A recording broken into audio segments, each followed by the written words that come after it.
Dans le nouvel Marvel Ultimate Universe, Peter Parker est simplement un mari de 35 ans, marié à MJ. Il commence sa journée en s'habillant et en mettant son alliance. Il quitte la salle de bain et entre dans la salle à manger où ses enfants, May et Richard, prennent déjà leur petit déjeuner. MJ entre dans la pièce pour saluer son mari, lui demandant s'il a bien dormi. Peter hausse les épaules et répond: pas vraiment, j'étais trop occupé à faire des cauchemars liés au boulot. Je suis presque sûr d'avoir combattu une imprimante dans mon sommeil. Plus tard, Pete arrive au Daily Bugle. La première chose qu'il entend, Jonah Jameson qui crie. Parker évidemment. Mais cette version de Triple J n'est pas celle que nous connaissons et aimons. On découvre qu'il cherche Ben Parker. Il s'avère que dans cet univers, Ben et Jonah dirigent le Daily Bugle, car rien ne dit duo dynamique comme Tonton Sagesse et Monsieur Cri sur les nuages. Et c'est à ce moment qu'on comprend pourquoi Peter était si agité la nuit précédente. C'est parce que lui, Ben et le reste de la famille Parker doivent assister à une grande commémoration de ce qu'on a appelé l'attaque de l'an dernier. Ben et Pete retournent au Bugle pour trouver J. Jonah en train de hurler au milieu de la salle de réunion.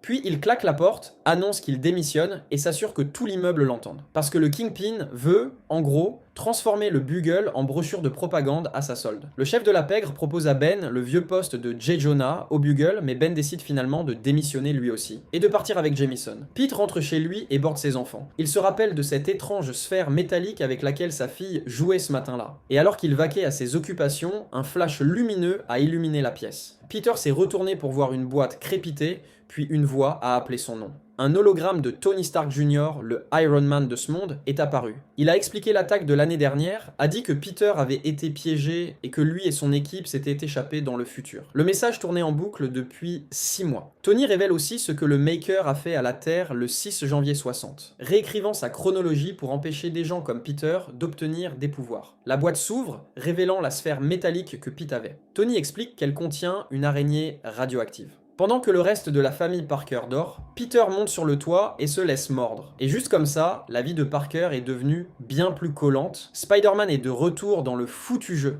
Si vous voulez lire la BD en français gratos, le lien est dans la bio.